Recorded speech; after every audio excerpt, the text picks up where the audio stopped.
La question à 1 million de dollars. Est-ce que le fait de commencer à m'entraîner à la salle de sport et de prendre en carrure m'a permis d'attirer plus l'attention? Pour commencer, j'aimerais juste vous parler du fait que, étant beaucoup plus jeune, j'ai toujours été très mince. Très mince dans le sens, à un moment, je faisais 1m88 pour 65 kg. Donc j'étais vraiment très mince. Et j'avais toujours cette impression que, en faisant du sport, en prenant du muscle, j'allais pouvoir plus attirer l'attention. C'était dans ma période un petit peu, donc dans ma adolescence, quand j'avais à peu près 15 ans, quelque chose comme ça. Et donc j'étais très sec. J'avais tous les abdos qui étaient visibles. Et par contre, j'avais des jambes qui étaient très fines. Et j'avais juste les muscles qui étaient apparents. Et vraiment, c'était du muscle qui était apparent principalement parce que j'étais sec et mince. Donc je faisais beaucoup de calisthénie à ce moment-là. Et un petit peu d'arts martiaux encore à ce niveau-là. Mais je n'étais pas imposant. Je n'avais pas un physique qui était imposant. Je n'avais pas du tout de barbe, pas de moustache, rien du tout. Donc j'avais une apparence qui était plutôt jeune. Et j'avais toujours cette impression de me dire, ok, si je suis plus grand, plus imposant, oui, alors à ce moment-là, peut-être que j'attirerai plus l'attention, peut-être que ça renforcera aussi mon charisme, la manière que j'ai de pouvoir discuter avec les femmes et leur donner ce côté, cet aspect en tout cas que j'ai l'air plus masculin. Au fil des années donc, j'ai commencé à m'entraîner de plus en plus, toujours en calisthénie pour commencer, et la musculation en tant que telle, réellement, je ne l'ai commencé il n'y a que 2 ans et demi, en salle de sport, je veux dire. Et dès le moment où j'ai commencé, donc à ce moment-là, j'étais à peu près à 74 kilos, pour 1m88 toujours, et en l'espace de 2 mois, je suis monté à quasiment 87 kilos. Voilà, 86, 87, simplement parce que je mangeais bien, j'avais toujours plus faim donc, et je m'entraînais beaucoup, c'est-à-dire 5 fois par semaine, et à chaque fois, c'était 1h30 jusqu'à 2 heures d'entraînement. Je m'entraînais quand même plutôt bien. En plus de ça, je marchais quand même pas mal, donc j'étais quand même actif. Donc j'ai pris du muscle assez facilement. J'avais pas à ce moment-là gardé un taux de masse grasse qui était faible, comme je l'ai actuellement par exemple, parce que là je suis à 8,5%, mais j'étais quand même toujours défini, j'avais toujours les abdos qui étaient apparents, donc plutôt pas mal. Et c'est vrai que quand j'ai commencé vraiment à prendre comme ça et que j'étais à ce poids-là, j'ai pu voir, notamment dans la rue, que j'attirais plus les regards, par exemple, et je me suis même fait aborder par des femmes plusieurs fois, de manière très innocente, hein, donc c'est-à-dire de manière subtile comme peuvent le faire des femmes, mais je me suis quand même fait aborder, ce qui était assez intéressant. Notamment une fois où j'étais devant un hôtel 5 étoiles, j'étais habillé en costume, et j'attendais pour aller à mon rendez-vous. J'avais un rendez-vous avec une demoiselle, justement, un date, et j'étais habillé donc en costume 3 pièces, et là, 2 femmes qui viennent me voir, tout naturellement. Bonjour, comment tu vas? Oui, je vais très bien, qu'est-ce qui se passe? Est-ce que tu travailles ici? Parce que j'étais donc habillé en costume, mais c'était pas un costume de travail, c'était vraiment un costume propre sur soi, quoi. Est-ce que tu travailles ici? Non. Pourquoi je travaillerais ici? Ah non, mais je sais pas, t'as l'air t'es bien habillé et tout, ça te va bien, tout ça. Ah merci, très bien. On discute, elles me disent d'où elles viennent, on fait en sorte d'entrer dans la conversation, et à un certain moment, elles devaient partir. Il y avait 2 de leurs amis qui attendaient en fait un peu plus loin derrière, et elles devaient partir pour, je crois que c'était manger au restaurant, peu importe. Du coup, je prends leur contact, à ce moment-là Instagram, et derrière je rediscute avec l'une d'elles qui me paraissait être la plus mignonne. On s'est revus donc pour un rendez-vous un soir, où elle a fini par venir prendre le thé chez moi, parce que le restaurant, c'est une histoire assez rigolote, le restaurant où on devait aller, au final, on n'avait pas pris la réservation, et on va arriver devant le restaurant, et au final, c'est complet. Donc je lui dis, écoute, 2 possibilités, soit on cherche un autre restaurant, sachant qu'on était un samedi soir, ou un vendredi soir, je sais plus, soit on fait en sorte d'entrer chez moi, c'est pas très loin. Je fais comme tu veux, pas de pression, pas de souci. Elle me regarde, elle me fait, bon, écoute, on peut aller chez toi. Bon, très bien. Donc on va chez moi, je commande à manger, on mange, on discute, on prend le thé tranquillement, tout se passe bien, et puis voilà. Donc, tout ça pour dire que ça m'a, je pense, bien apporté que de prendre en muscle. Après ça, quand j'ai voyagé, etc., et que j'allais dans d'autres salles de sport, même dans les salles de sport, j'attirais plutôt l'attention.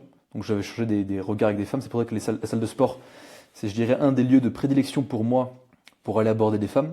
Parce que généralement, je ne sais pas d'attirer l'attention plus que ça dans la salle de sport, mais juste quand je m'entraîne, après avoir fait ma série, je me pose, je regarde un petit peu autour, et j'ai généralement quelques eye contact qui se passent, quelques jeux de regard. S'il y en a une qui m'intéresse, je vais la voir, discuter tranquillement, de manière très naturelle, et ensuite je repars à ma série.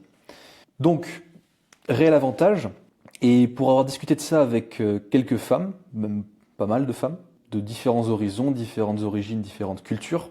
Quels sont les groupes musculaires qui vont être les plus attirants chez les femmes, dans l'ordre? Je l'avais déjà mentionné sur une autre vidéo, mais je vais le répéter parce que c'est très important et que ça peut vraiment vous aider.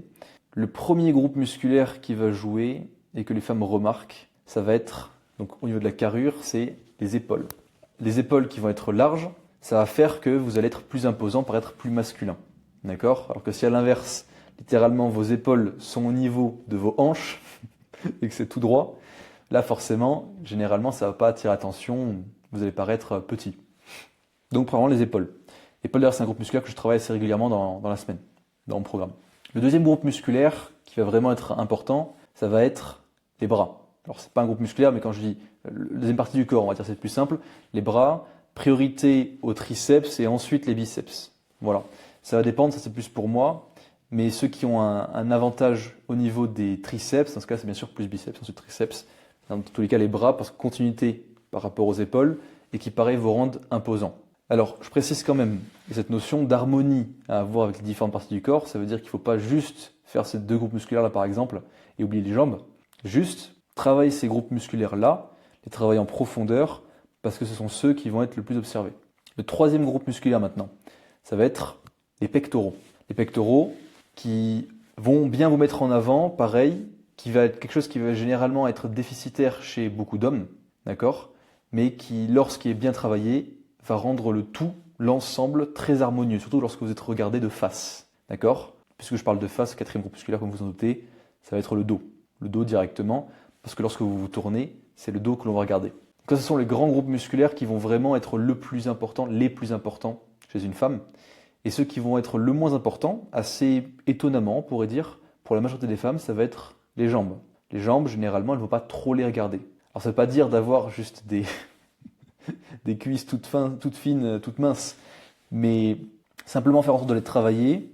Pas besoin de les travailler énormément, c'est-à-dire 3 fois par semaine ou quelque chose comme ça, simplement suffisamment pour qu'elles puissent être proportionnelles à votre haut du corps. Généralement, vous allez voir que vous allez avoir un groupe musculaire qui va primer sur les autres, qui va être beaucoup plus facile pour vous de muscler. Il s'agira donc d'éviter de le privilégier, même si ça peut être justement la solution de facilité, parce que vous voulez, encore une fois, être harmonieux. Être harmonieux, en fait, vraiment, il faut que vous compreniez une chose. Dans l'esthétique, on va voir, l'esthétique masculine, ce qui va être le plus appréciable pour une femme, ça va pas être de voir qu'une partie de votre corps est surdimensionnée par rapport aux autres. Bien sûr que non. Ça va être de voir que l'ensemble des parties de votre corps vont créer un tout qui va être harmonieux. Donc que vos épaules soient donc suffisamment consistantes, donc à travailler en priorité parce que généralement elles sont plus compliquées à muscler. Mais avec les épaules viennent donc les bras, qui vont être la continuité des épaules. Donc des grosses épaules et des petits bras, ça fait pas de sens. Donc des épaules avec des bras qui vont être proportionnels. Donc habituellement par exemple travailler les bras en même temps que vous travaillez les épaules, ça va être une bonne idée. Ensuite de ça, il y a les pectoraux, comme on l'a dit, qui vont aussi être en accord avec le fait de ne pas avoir trop de ventre, d'accord, pour l'esthétique. Et ensuite le dos, qui lui aussi va être musclé pour prendre en largeur principalement, pour faire en sorte d'être équilibré avec le reste du corps. Et les jambes, bien sûr, qu'il va falloir travailler quand même malgré tout, pour faire en sorte de créer cette notion d'équilibre, de proportion par rapport au haut du corps. Ce qui peut être intéressant pour vous de voir où sont vos déficits, si vous avez du mal à le comprendre, ça peut être de monter sur une balance d'impédométrie, il me semble que c'est ça le nom, une balance impédance-mètre, voilà, qui va réussir à calculer votre taux de masse grasse, taux de masse osseuse, taux de masse musculaire, etc., etc., et faire en sorte donc de vous donner un ordre d'idée aussi des déficits que vous pourriez avoir sur certains groupes musculaires par rapport à d'autres. Donc très intéressant d'aller donc dans un laboratoire ou dans certaines salles de sport, il y a ça, pour faire en sorte de comprendre où vous vous situez. Le plus important, ça reste quoi qu'il arrive, la fréquence, d'accord ? Ce n'est pas l'intensité de la séance de sport qui va importer, mais bien la fréquence. Ça veut dire quoi ? Ça veut dire que si vous voulez faire en sorte d'être en bonne santé, de vous sentir bien, mais aussi de prendre en muscle, il s'agira d'être consistant sur vos séances. Pas juste une séance par semaine ou une séance de temps en temps, même 2 par semaine. Idéalement, 3, 4 par semaine minimum, ce qui va vraiment vous permettre de progresser. Si vous faites moins que ça va être beaucoup plus compliqué. De mon côté, j'en fais 5 par semaine, avec sur les jours de repos, du repos actif. Repos actif, ça veut dire quoi ? Ça veut dire un jour où je vais marcher pendant 2 heures pour me défouler, donc sans musique, juste pour décompresser. Et un autre jour où je fais sauna.